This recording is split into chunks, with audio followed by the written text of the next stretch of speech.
वंदे मातरम। बहुत स्वागत है आप सभी का। मैं हूं आपके साथ दीपिका सिंह। झारखंड में हजारीबाग शिक्षा का हब माना जाता है। साल 2022 में इंटर साइंस की छात्रा प्रिया कुमारी स्टेट टॉपर है।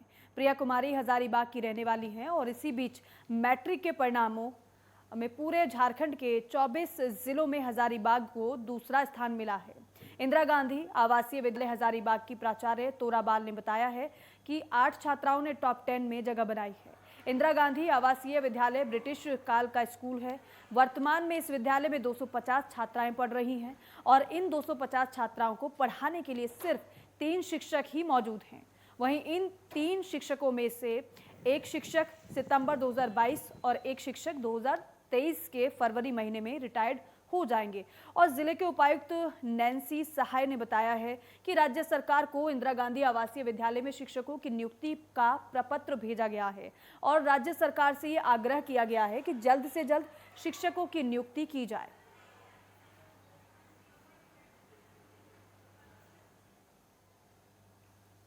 ऐसा नहीं है। हाँ, परमानेंट टीचर का तो कमी है, लेकिन 13 प्रतिनिधि टीचर है अभी।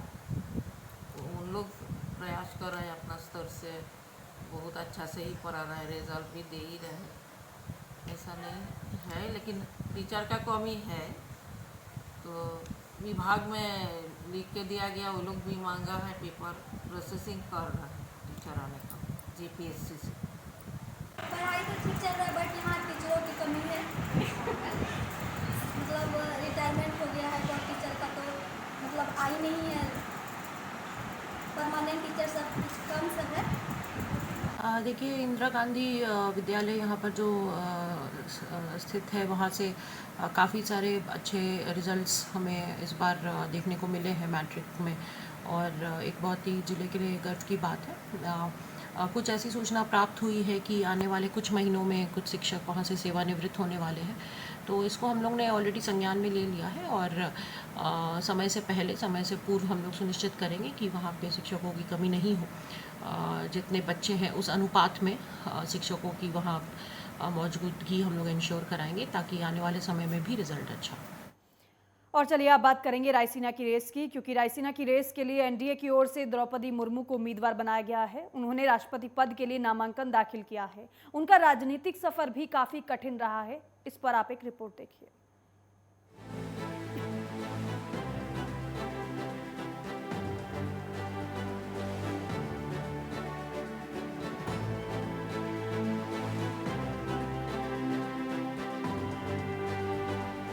राष्ट्रपति पद के लिए एनडीए की प्रत्याशी द्रौपदी मुर्मू ने आज नामांकन दाखिल किया। पीएम नरेंद्र मोदी उनके नाम के प्रस्तावक बने। इस अवसर पर केंद्रीय मंत्री अमित शाह, राजनाथ सिंह समेत बीजेपी संसदीय दल के सदस्यों ने उनके नाम पर अनुमोदन किया। द्रौपदी मुर्मू के नामांकन दाखिल करते समय बीजेडी और जेडीयू के नेता भी वहां मौजूद थे। द्रौपदी मुर्मू ने नामांकन दाखिल करने से पहले महात्मा गांधी की प्रतिमा पर उनको श्रद्धांजलि अर्पित की। इसके साथ ही बीआर अंबेडकर और बिरसा मुंडा की प्रतिमा के आगे फूल चढ़ाए। उन्होंने कांग्रेस नेता सोनिया गांधी, टीएमसी नेता ममता बनर्जी और शरद पवार से भी उन्हें समर्थन देने की अपील की। इधर झारखंड मुक्ति मोर्चा ने उन्हें समर्थन देने के मामले में अपनी बैठक बुलाई। राष्ट्रपति पद के लिए द्रौपदी मुर्मू के पास पूरे अंक हैं। बीजेडी और जेडीयू के पक्ष में आने से अब स्पष्ट कहा जा सकता है कि देश की पहली आदिवासी महिला राष्ट्रपति वो बनने जा रही है। द्रौपदी मुर्मू ने बहुत कठिन जिंदगी जी है। राजनीति में ये तो देखा जाता है कि बहुत छोटे पद के साथ शुरुआत करके व्यक्ति कोई शीर्ष पदों पर पहुंचे, लेकिन द्रौपदी मुर्मू की पूरी जिंदगी का संघर्ष बहुत अलग तरह का है। आदिवासी क्षेत्र में उन्होंने जिस तरह न केवल अध्ययन किया, बल्कि वो दूसरे बच्चों के लिए भी प्रेरणा बनी। कदम कदम पर उनके लिए कष्ट थे। कम उम्र में ही उन्होंने अपने पति को खोया। 2 बच्चों की मौत से भी वो टूटी नहीं। अपनी तीसरी बेटी की परवरिश, परिवार के कष्टों के सामने उन्होंने सामाजिक जीवन से अपना नाता नहीं तोड़ा। ओडिशा के मयूरभंज के उस सुदूर इलाके में वो लोगों की हर तरह से मदद के लिए आगे रहती थी। यही वजह है कि अब उनकी बड़ी हो चुकी बेटी इतिश्री कह रही है कि मेरी माँ ने बहुत मेहनत और ईमानदारी से काम किया है। वो खुली किताब की तरह है, वो सबसे घुल मिल जाती हैं। उनका 15 साल पुराना ड्राइवर कहता है कि मैडम के प्रति लोगों का स्नेह है, वैसा मैंने कहीं नहीं देखा। खुशी है कि मैडम देश की राष्ट्रपति बनने जा रही हैं। अपने कष्टों की परवाह ना करके द्रौपदी मुर्मू समाज के लिए संघर्ष करती रही। देश तब चौंका था जब झारखंड राजभवन के बिरसा मुंडा में देश की पहली आदिवासी महिला अंग्रेजी में राज्यपाल पद की शपथ ले रही थी। तब शायद पहली बार उनकी आंख नम हुई थी। द्रौपदी मुर्मू ओडिशा के संताल आदिवासी समुदाय से आती हैं। भुवनेश्वर के रमा देवी कॉलेज से कला स्नातक मुर्मू 2 दशक से राजनीति और समाज सेवा से जुड़ी रही हैं। राष्ट्रपति पद के लिए जो अंकों का समीकरण नजर आ रहा है, उसमें अब द्रौपदी मुर्मू के राष्ट्रपति भवन जाने में कोई अड़चन नजर नहीं आ रही है। बीजेपी ने महिला आदिवासी नेता पर सोच समझकर दांव लगाया है। बीजेपी ने राष्ट्रपति पद के लिए अपनी प्रभावी रणनीति से कई हित साध लिए हैं। एक तरफ महिला आदिवासी नेता को राष्ट्रपति बनाने की मुहिम, पूर्व भारत के राज्यों को अपने प्रभाव में लेने की कोशिश के साथ साथ उन्होंने विपक्ष को भी इस मामले में सोचने में विवश किया है। बीजेडी ने समर्थन देने में देर नहीं लगाई। आदिवासियों को साथ कर राजनीति करने वाले झारखंड मुक्ति मोर्चा में भी मंथन चल रहा है। बीजेपी में लंबा मंथन राष्ट्रपति पद के प्रत्याशी के लिए चला। खासकर ये भी कहा जा रहा था कि बीजेपी दक्षिण राज्यों में अपनी पैठ बनाने के लिए वहां के किसी व्यक्ति को इस पद के लिए आगे कर सकती है। लेकिन जिन नामों को लेकर चर्चा थी, उनमें द्रौपदी मुर्मू का नाम भी लिया जा रहा था। आखिर बीजेपी ने ओडिशा की मयूरभंज जिले में रायगंजपुर में ऐसी आदिवासी महिला को इसके योग्य पाया जो पिछले कई दशक से अपनी उपलब्धियों के साथ निरंतर आगे बढ़ रही है। गौर करने लायक बात यह है कि सियासत में अपने ही बलबूते आगे बढ़ती रही। उन्हें आदिवासियों के बीच अपने कामकाज के तौर पर जाना जाता है। 1997 से एक पार्षद के रूप में शुरू हुआ उनका सफर निरंतर आगे बढ़ता रहा। सन 2000 में वो पहली बार विधायक चुनी गई। मुर्मू मयूरभंज जिला बीजेपी अध्यक्ष रही। वो ओडिशा में बीजेपी बीजेडी सरकार में परिवहन, वाणिज्य, मत्स्य, पशुपालन मंत्री भी रही। यहीं से भारतीय लोकतंत्र की मजबूती और सुंदरता भी नजर आती है कि पार्षद के रूप में अपना राजनीतिक सफर शुरू करने वाली द्रौपदी मुर्मू के लिए राष्ट्रपति भवन में जाना सपना नहीं बल्कि हकीकत होता दिख रहा है। और फिलहाल खबरों में वक्त है छोटे से ब्रेक का।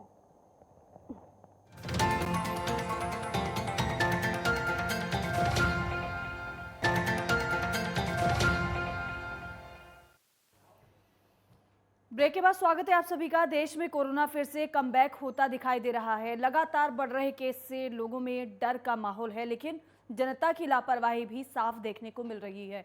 लोगों ने मास्क और सैनिटाइजर से दूरी बना ली है, तो 2 गज की दूरी का भी अब ख्याल नहीं रखा जा रहा है। बीते 24 घंटे में देश में कोरोना के 17,000 से ज्यादा एक्टिव केस पाए गए हैं।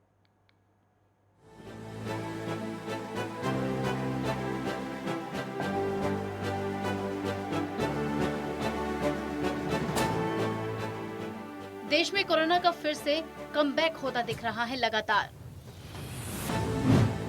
कोरोना रिटर्न, लेकिन डर क्यों नहीं? कोरोना के बढ़ते आंकड़े डराने वाले हैं। लोगों ने मास्क और सैनिटाइजर से दूरी बनाई। कोरोना महामारी से दुनिया के कई देशों में अभी भी जंग जारी है।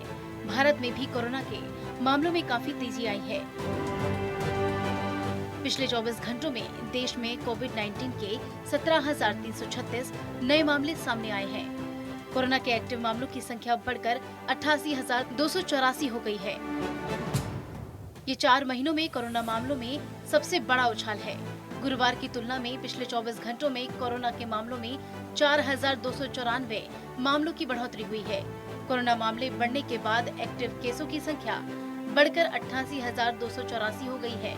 पिछले 24 घंटों में कोरोना से 13 लोगों की मौत हुई है। 4 महीनों में कोरोना के मामलों में सबसे बड़ा उछाल।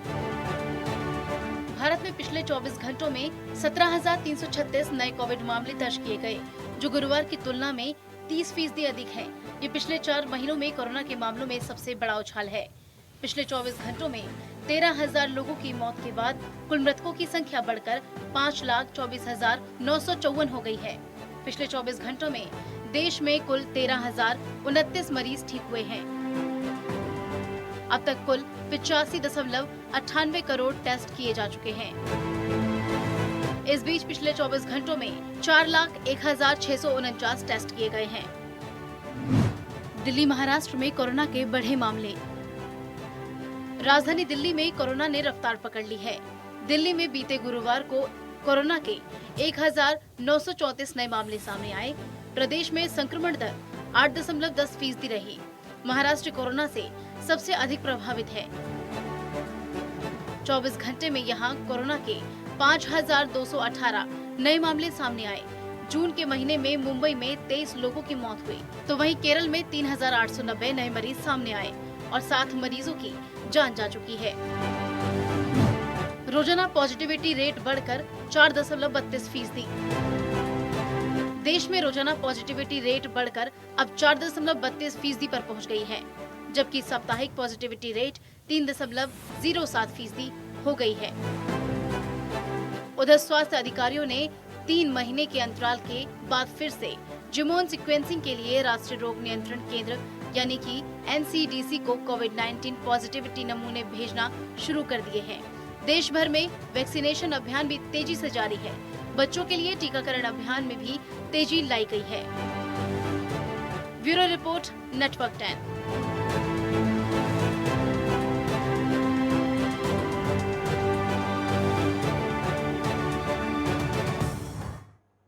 और धामी सरकार भ्रष्टाचारियों पर सख्ती से एक्शन ले रही है और आय से अधिक संपत्ति के मामले में IAS रामविलास यादव को विजिलेंस कोर्ट ने 14 दिन के न्यायिक हिरासत में भेज दिया है और वहीं इस मामले में अगली सुनवाई 6 जुलाई को होगी।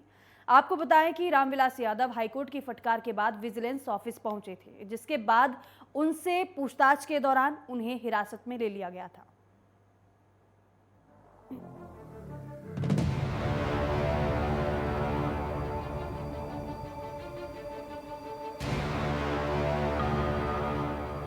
आय से अधिक संपत्ति मामले में IAS अधिकारी रामविलास यादव को राज्य सतर्कता विभाग ने हिरासत में लिया था, जिसके बाद इस मामले में वरिष्ठ अधिकारी रामविलास यादव को विजिलेंस कोर्ट ने 14 दिन के न्यायिक हिरासत का फैसला सुनाया। हालांकि 6 जुलाई को अगली सुनवाई होगी। बता दें कि हाईकोर्ट की फटकार के बाद रामविलास यादव देहरादून के विजिलेंस ऑफिस में पूछताछ के लिए पहुंचे थे, जहां उनसे 14 घंटों तक पूछताछ की गई और उन्हें देर रात गिरफ्तार कर लिया गया। बता दें कि मामला साल 2019 से जुड़ा हुआ है, जब उत्तर प्रदेश कैडर के IAS अधिकारी रामविलास यादव ने अपना ट्रांसफर उत्तराखंड में करा लिया था। विजिलेंस की टीम IAS अधिकारी रामविलास यादव पर नजर बनाए हुई थी और उनकी आय से अधिक संपत्ति मामले में जांच भी कर रही थी। लेकिन 22 मई 2022 को उत्तराखंड शासन की ओर से अनुमति मिलने के बाद विजिलेंस विभाग ने IAS अधिकारी रामविलास यादव के खिलाफ मुकदमा दर्ज किया। IAS अधिकारी रामविलास यादव को विजिलेंस की टीम ने कई बार बयान दर्ज कराने के लिए बुलाया था, लेकिन इस जांच के डर से उन्होंने अपना कभी भी सहयोग नहीं दिया। इसके बाद 21 जून को गिरफ्तारी के डर के चलते रामविलास यादव ने नैनीताल हाईकोर्ट में गिरफ्तारी स्टे की याचिका दायर की, जिसके बाद नैनीताल हाईकोर्ट में सुनवाई के दौरान पीठ ने IAS अधिकारी रामविलास यादव को सख्त निर्देश देते हुए कहा कि इस जांच में वे विजिलेंस टीम का सहयोग करें, जिसके चलते 22 जून को खुद रामविलास यादव सतर्कता विभाग के कार्यालय पहुंचे, जहां लंबी पूछताछ के बाद देर रात विजिलेंस की टीम ने IAS अधिकारी रामविलास यादव को गिरफ्तार कर लिया। वहीं विजिलेंस विभाग के निदेशक अमित सिन्हा ने बताया कि लंबे समय से रामविलास यादव से संपर्क किया जा रहा था और उन्हें कई बार बयान दर्ज करने के लिए बुलाया गया, लेकिन उन्होंने कभी भी अपना सहयोग नहीं दिया। हमने शुरुआत की अपनी प्रिलिमिनरी इंक्वायरी में ये पाया था कि इनकी संपत्ति आय से अधिक जो है वो 522% के करीब आ रही थी, जो कि काफ़ी अधिक थी। तो इसलिए हमने शासन से अनुमति मांगी थी कि इसमें हमें मुकदमा दर्ज करने की परमिशन मिले, जो हमें मिल गई। उसके बाद हमने जो जांच की तो जांच में हमें कई सारे ऐसे दस्तावेज मिले जो उनके घरों के छापे से भी मिले, जो कि ऐसे थे जिससे कि हम इनके भ्रष्टाचार के ऊपर काफ़ी मतलब साक्ष्य जिसको कहते हैं मिला हमें। तो उसके आधार पे हमने इनको दबिश दी इनके घरों पे और इनको पूछताछ के लिए बुलाया। जब ये आए तो इन्होंने जो सवाल हमने किया उसका ये जवाब संतोषजनक नहीं दे पा रहे हैं, क्योंकि इनके पास कई सारे ऐसे दस्तावेज हैं जिनका कि इनके पास कोई जवाब नहीं है। तो इस आधार पे इनको गिरफ्तार कल रात किया गया 2:15 पर, और आज हम इनको कोर्ट में पेश करेंगे। आईएएस अधिकारी रामविलास यादव के वकील एमएस पंत ने बताया कि विजिलेंस कोर्ट में पेश होने के बाद कोर्ट ने आईएएस अधिकारी रामविलास यादव को 14 दिन की न्यायिक हिरासत में भेजा था। इसके बाद अब अगली सुनवाई 6 जुलाई को होनी है। सर दरअसल जैसा कि आपको जानकारी है ही कि एक आय से अधिक संपत्ति के मामले में आईएएस रामविलास यादव के विरुद्ध एक मामला पंजीकृत हुआ था 19 अप्रैल 2022 में। उसके बाद इन्वेस्टिगेशन स्टार्ट हुई और इन्वेस्टिगेशन ड्यूरिंग जब हमें पता लगा कि हमारे विरुद्ध एफआईआर दर्ज हुई है, तो हम उस एफआईआर के को कैसिंग के लिए ऑनरेबल हाई कोर्ट में गए। ऑनरेबल हाई कोर्ट में जाने के बाद हमने ऑनरेबल हाई कोर्ट ने हमें कहा कि आप विजिलेंस में जाइए और अपने बयान दर्ज कराइए। तो उसी आदेश पर हम कल विजिलेंस के पास गए थे, 12:30 बजे करीब हम वहाँ पहुँच गए थे अपने एडवोकेट के साथ, और जो भी हमने अपने जो उन्होंने क्वेश्चन आयर थी, जो भी जानकारियाँ थी, वो सब जानकारियाँ और हमने सब उपलब्ध करा दी थी। वह इस पूरे मामले पर भाजपा के प्रवक्ता विनय गोयल ने बयान देते हुए कहा कि बीजेपी सरकार ने ये पहले ही स्पष्ट कर दिया था कि भ्रष्टाचार के लिए उत्तराखंड में कोई जगह नहीं है। उन्होंने कहा कि कोई भी अधिकारी कितना भी बड़ा क्यों न हो, अगर भ्रष्टाचार में लिप्त पाया जाता है तो उसके खिलाफ सख्त से सख्त कार्रवाई की जाएगी।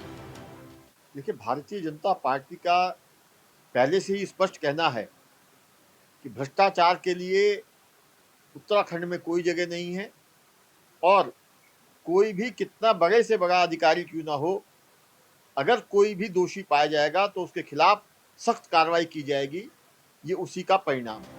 वहीं कांग्रेस ने आईएएस अधिकारी रामविलास यादव के बहाने सरकार पर निशाना साधा। कांग्रेस के प्रदेश उपाध्यक्ष मथुरा दत्त जोशी का कहना है कि जीरो टॉलरेंस की सरकार में अधिकारियों के ऊपर बैठने वाले मंत्रियों की भी जांच होनी चाहिए, क्योंकि बिना शह के कोई भी भ्रष्टाचार नहीं पनप सकता।